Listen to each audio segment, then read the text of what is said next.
Hi everyone, welcome back to another tutorial from Wake&Tech. In this video, I will guide you through how to change your password on Bigo Live account. First of all, launch open your Bigo Live application on your device. Make sure that you're logged into your account. And once you're inside the main homepage of Bigo Live, click on the Me button at the bottom right corner.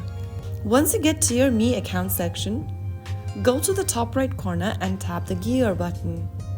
This will bring up the settings menu. From the settings page, click on Account Management.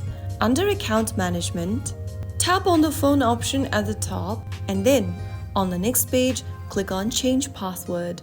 Go ahead and enter your old password in the first field and then the new password in the next one. Once typing down the old password, type in the new one you want to change to and finally click Done. And you have successfully changed your password for Bigo Live.